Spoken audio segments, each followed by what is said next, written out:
welcome. And it is my pleasure to host the first of our 2 readings for Verseweavers.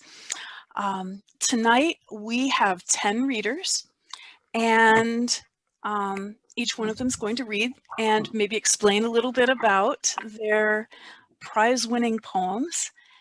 And Jennifer Dorner, you will be first. After everybody has a chance to read, though, we will go to the open mic portion, and then we'll call it a night. Okay? So I'd like to welcome you, Jennifer, and invite you to go ahead and introduce and share how you would like your 2 prize-winning poems. Thank you, Jennifer. And thank you so much, OPA, for having this event now and making this possible, and to everybody that put all their heart into publishing this beautiful anthology of poems. So, yeah, and I wanted to thank the contest chairs and the judges, because I know they put in lots of hours.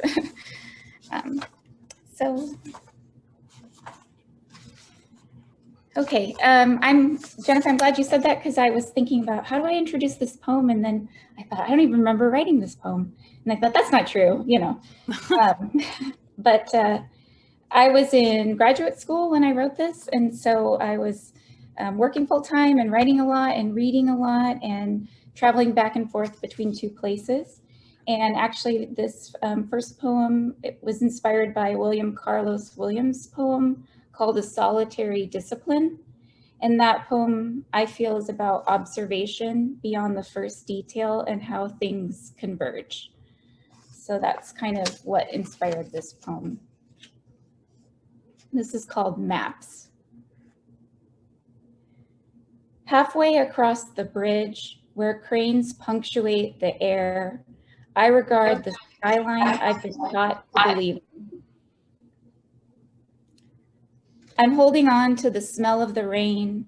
I mean, I left the city and keep leaving, apologizing for what I've done, ghosting into some small town to bury my wishes in boxes and count the raindrops. 5, tiny nothingness against the glass. Pinpricks, like the metal tacks on a restaurant wall, dotting color across a printed map, where I trace the old street names east of the freeways and pin my familiar square corner of blue.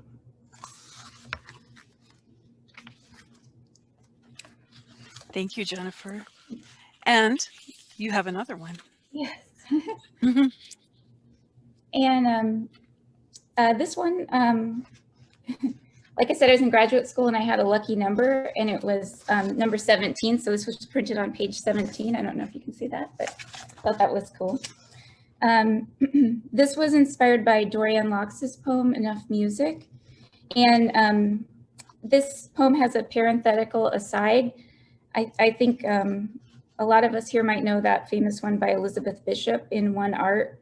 You know, the art of losing isn't hard to master, though it may look like write it like disaster. So the little write it is in parentheses. So this has a little aside.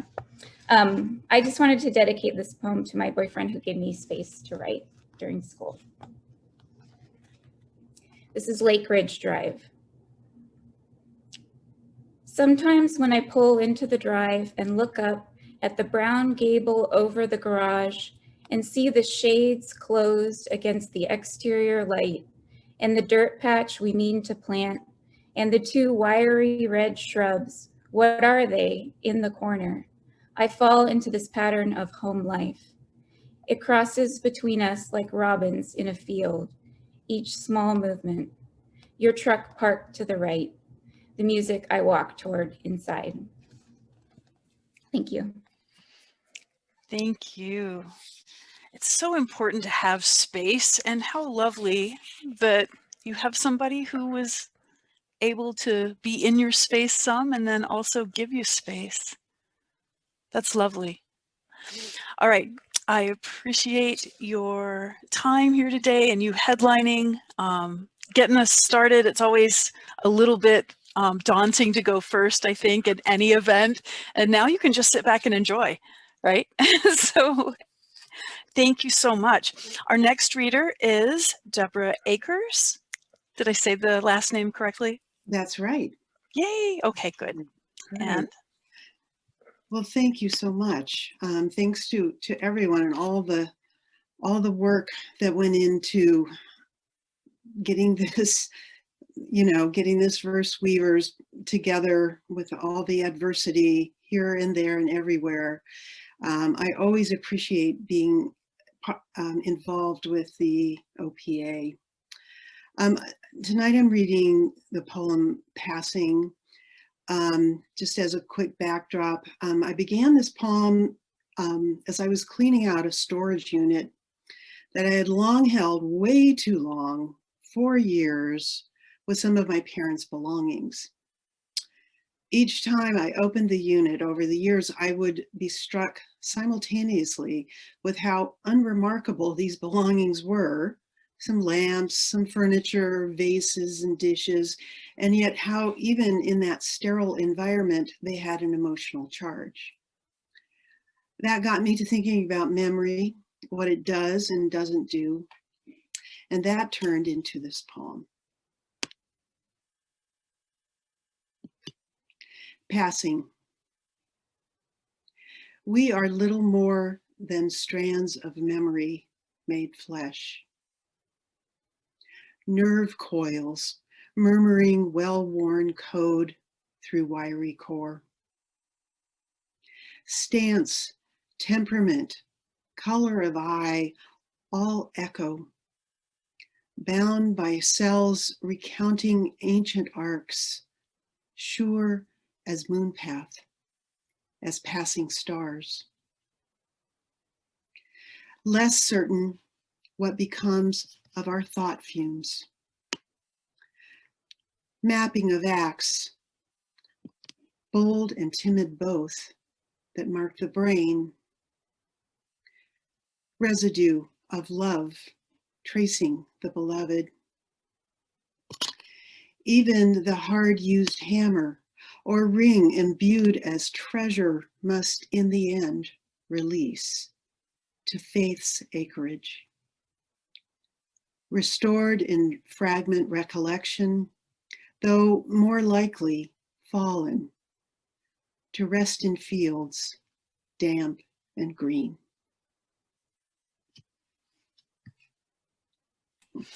thank you so much. It's beautiful. And I love your, I'm sorry, I'm a teacher and I gotta get out of teacher mode. I always want to comment something positive afterwards. And I think that it's like, that's so beautiful. I really loved this. But really, thank you so much. Sally Ehrman, you are our next reader. Okay. Hi, everybody. Glad to be here tonight. I so miss our conferences and can't wait till there's another one. Yes. What I would say about this poem is that I'm glad this time in my life is over.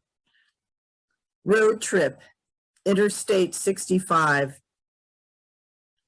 On the cusp of 40, I'm dating a man who starts his day with a cigarette and coffee. Outside the laundry room, Motel 6, Louisville, Kentucky, I can hear him laugh out loud watching Cheers.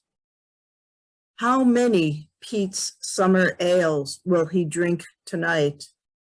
It's hot, and he's been driving all day. We've only been together 5 months. My daughter, 6 years old, calls him Dada. He lets her change channels and buys her orange soda. I don't stop him. Here comes my girl, wrapped in a thick towel after swimming. We listen to traffic and washing machines. With chalk from my backpack, I draw a miniature USA. I tell her where to stand, Louisville. Our city, Bisbee, Arizona, is where she stretches to, almost falling over.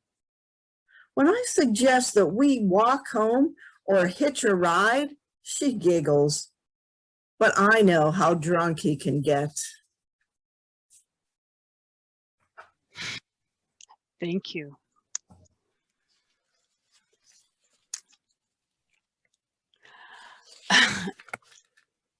It's a powerful last line. Linda Golozewski, did I say that right? You were pretty close, pretty close. It's a very unpronounceable, unfamiliar last name for a lot of people. It's, as my daughter would say, it's pronounced as though you were thinking about a French chef that went skiing. Golozewski. Oh, okay. So yeah, but thank you. You know, I've stopped with my desire to have everybody in Portland be able to say it properly. But I just, you know, I've got 45 people that now know how to do it. Okay. Like Jennifer, I hardly remember what I wrote this or what was behind it, but I want to give a shout out to my April Poets group. We get together every April during that National Poetry Writing Month, and everybody endeavors to write a poem a day, and I suspect that this was one of the ones that came out of that because it's a spring poem called All Eyes. What imagines happening behind these eyes? The ability to regenerate cell after cell, core after core, spurting a leaf, a branch, a newfound strength. The push through the soil rekindles photosynthesis. The dark night of the earth, no barrier to the present urge, push the way of the seed, the need. Plants cannot survive without the bearing. Why not? The mystery of the potato eye contains the world speaking to the worms.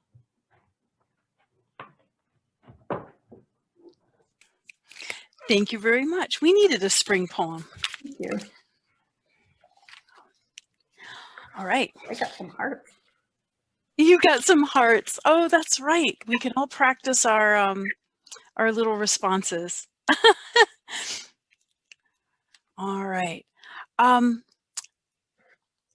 want to take just a pause to ask Sue or Rana, is there anything in chat that we need to be aware of yet? Probably not, but I think I answered one question earlier, but all right. Seeing nothing, let's continue. Well, I have not seen James Merrill yet, so I don't know if he's here. And Oh, we have okay. somebody else who's trying to get in who had trouble with the link. Okay, and I also see a question. What was the name of Linda's poem? All Eyes. Yeah. Tater eyes. Oh, Dale, you're here too. Okay, I didn't see you come in. And then it was, Dale just said Jim's here. So, Oh, good. okay. Yes. All right, good. We are up to our fifth reader. And so, Delia Garrigan, the floor is yours. Hi, thank you. I don't know OPA that well, so it's really nice to be here this evening and to see some familiar faces. Oh, welcome. Thank you. So this is a ghazal, also called a ghazal.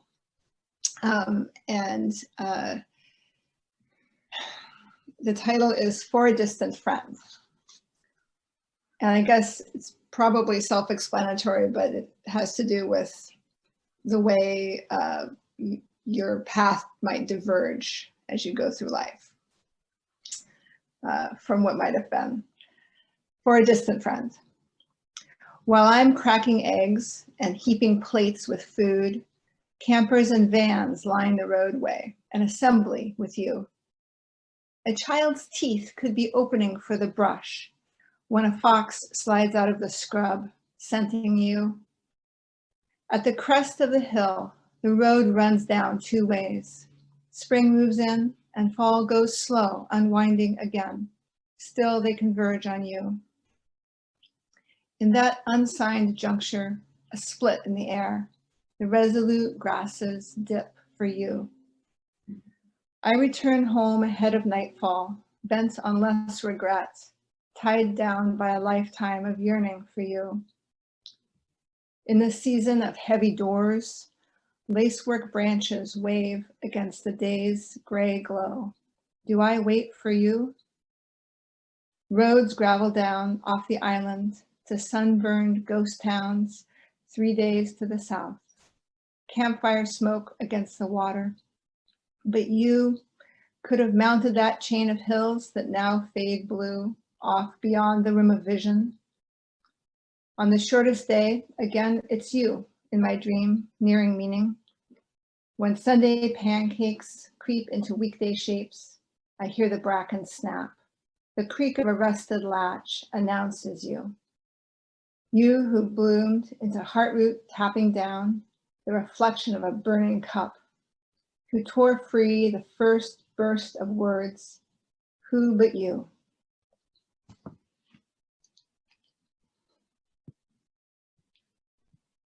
Thank you very much, Delia. All right. Amelia. Oh, that rhymes with Delia. Very nice. Amelia Diaz Edinger. Thank you. Thank you Yes. for putting this together. I misspelled Oregon in the chat. I heard somebody said misspell, and I'm sorry, but it was a Freudian slip. I spent most of my life in Oregon, even though I wasn't born in Puerto Rico. That's my formative years are there. And every time I go to the beach, there is something that happens to me because I associate my formative years with the ocean. And I like to say guzzle, even though I know it's guzzle or rhymes with puzzle. Okay, traditional form. I hear this from an Oregon beach to a lost island. I return to the image of a sky that devours an ocean, and an ocean that spits my ghost from the living.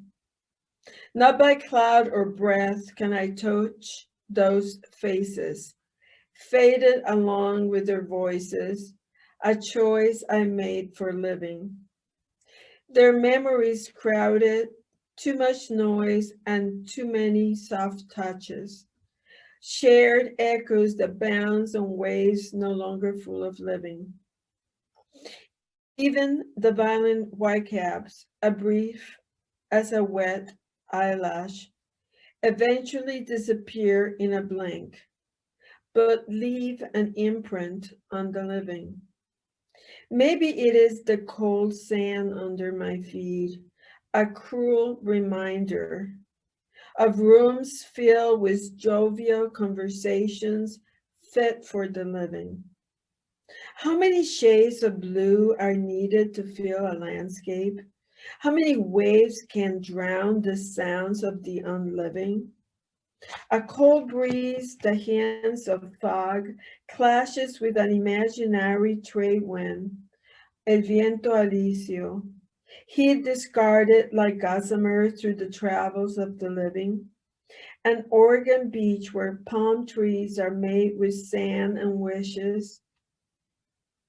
An allure from rocks that jut over the surface, exposing the frailty of living. Where in the vastness of sand, heat, and ego do shades of people go? Each grain forgotten, bleached, if not for the remembrances of the living. My father's gentle hand, my uncle's unbearable guitar, and mi viejo San Juan, floating on these distant waters away from the island, alone and unliving. Even the names shimmer, Asunción, Amelia, Esperanza, floating like plankton, and ocean waves awaiting sounds to be whispered, shouted from those still living. Thank you. Thank you. Yeah, I think the ocean has a lot to say to a lot of us. Right. Our next reader is Danielle Strickland. Hi. Hi. So my poem is called Tiny Blue Flowers, and I didn't prepare much to say about it, but no worries. It's just based on a memory of growing up and a little girl that disappeared in my hometown. So I was 9, almost 10, with my dad and big sis in the Little Belt Mountains off the steep logging roads. The only sounds bird song, the snap crunch of twigs, pine needles underfoot. In the air, a feeling of diminishing summer, of the earth slowly shifting into shadow, still warm, yet cooling as a body cools after its heart flames smothered out. All around us, leaves fell like loose hairs, their colors leached for fresh decay. Orange, yellows, reds, browns, dried like scabs sloughed from an elbow and knee.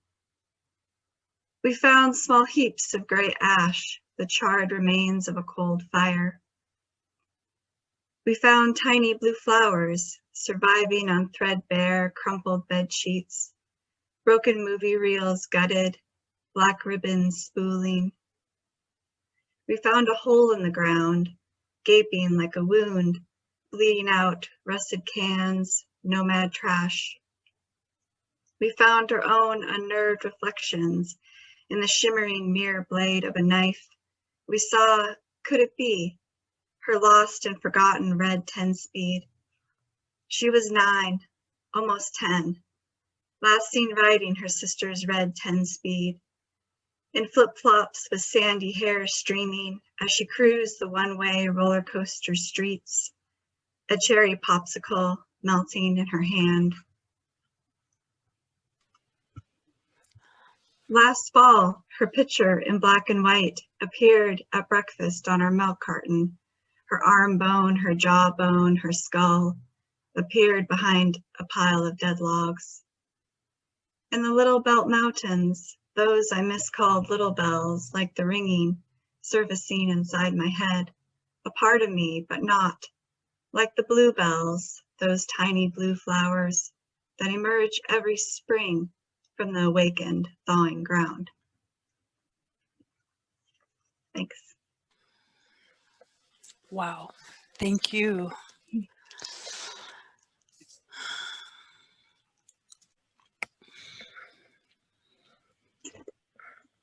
All right, our next reader is Cynthia Jacoby. Thank you, and I'm honored to be with this group. My poem is titled My Selfie Poem, and I do remember when and why I wrote this poem. It was from a prompt on kind of jump-starting your poems when you don't know what to write about. So it suggested write a selfie poem, just as you might take a photo and just reflect what you get back. So here it is. I have middle-aged children. I wonder at their infant survival under my care and wish I could do it over. My thoughts skip and pause, as might a yellow pencil put to lined paper. I remember a collage of shoes, lost front teeth, report cards, driving lessons, first heartbreak. I write free-form poetry. It's playing tennis without a net, to quote Robert Frost. I must squint to focus and focus to be grateful. Starflowers of love returned, shimmer in my silver hair. I breathe deep with acceptances. I have stashed an egg of barbed wire on a high shelf, a chalice of questions without answers. Thank you.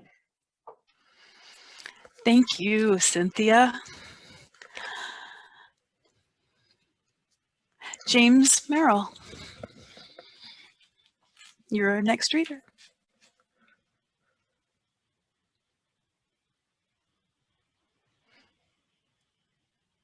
James, are you there?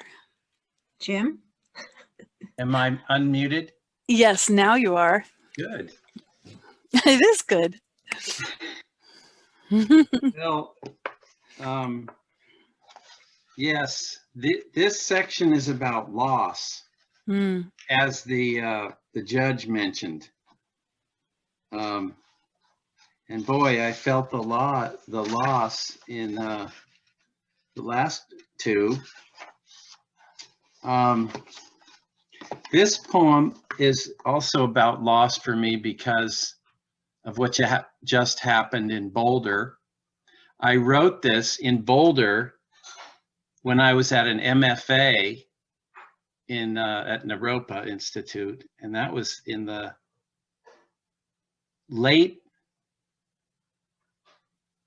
early 90s, long ago. And I was aware of how the insects just kind of did this thing that I described. They try to remind us, all around us, tiny spirits breathing through leaves, living creatures with pincers and wings. Open my front door, they crawl in to remind me of the invisible forest that once stood here under these floorboards. The bugs know, they recall the spirits of dead trees, now standing as boards, my wood frame house. They keep spinning webs, building homes, planning for the return of the invisible forest. Just kind of a quick thought. Thank you. All right, this brings us to our final reader tonight before we move into our next portion of the festivities. And so Diana Morley, you can bring us home here. Well, we also have Sherry. Oh, I don't have Sherry on my list. Okay. Sherry Crane Fox. Okay, I did not see her on my list. I thought I had that put together. All right. Well then, thank you, Sue, for watching me. Watching for our peeps. Right. I need watching sometimes. So let's go with Diana. Diana, you are not the last. And then you said Sherry Crane Fox is our last. Okay, thank you. Diana. Okay, this poem, Gifted, came from a discussion with my neighbor, Penny LaVie, who is also a poet. And she had just lost a good friend, and she marveled at how she lived every day right to the end. And that just started me thinking about all the people I know. I've lost so many people at my age, so many friends, and many of them also have lived that way. And I've admired them. So this is a poem for them. Gifted. Death comes sudden, so I hear. Heart gives out, or mishap, ladder tipped, car crash. Yet some lives linger, some die slowly, move closer day by day, one by one. No news, dying soft as they live on the go right to the last day when they know it's time for leaving, for seeping past a limpid line from day to not day. The way watercolors blend and bleed past lines to seep through into new hues. all while other people eat and dance and sing, celebrate their luck. At the store, balancing a hearty apple freehand calls to mind that when wise to dying over time, some people show their genius for living.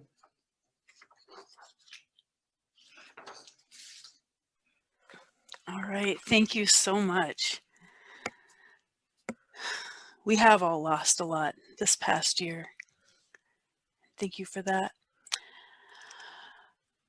All right, I believe we have one more reader tonight then, Sherry Crane Fox.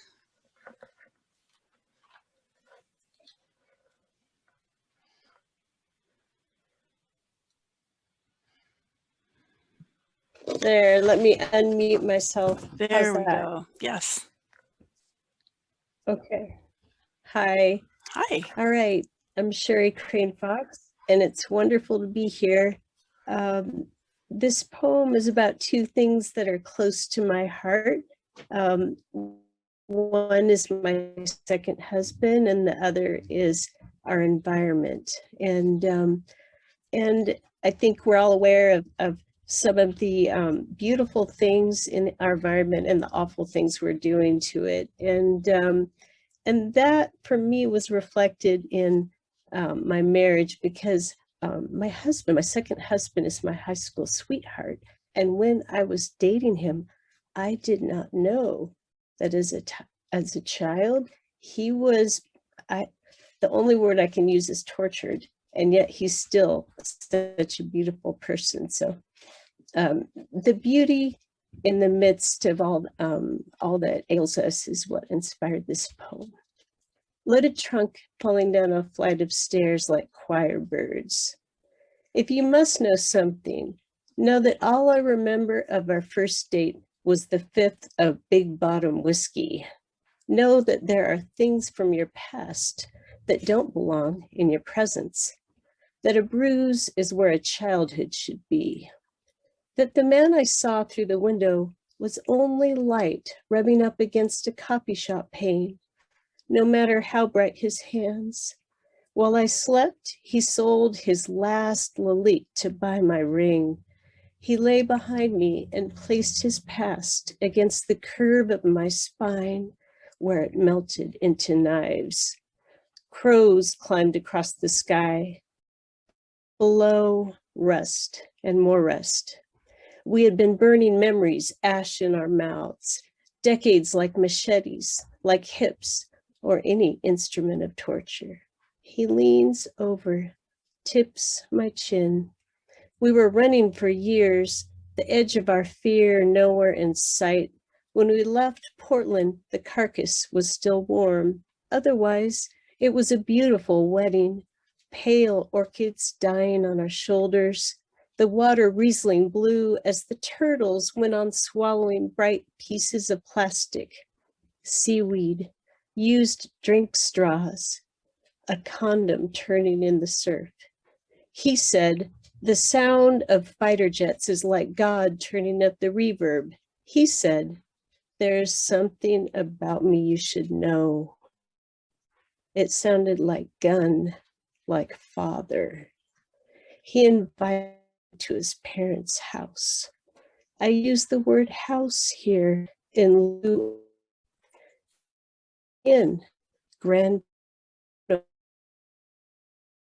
His mother was in the kitchen looking up the meaning of mercy.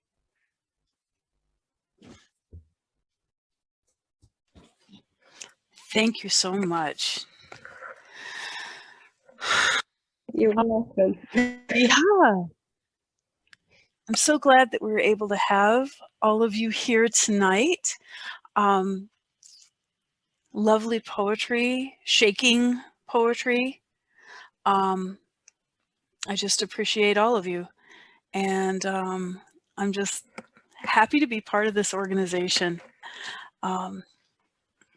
that gives voice to people who have so much to share and say. So thank all of you for coming tonight, and and for sharing your thoughts and your poems with us.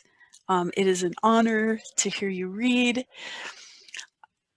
We go now to our open mic portion,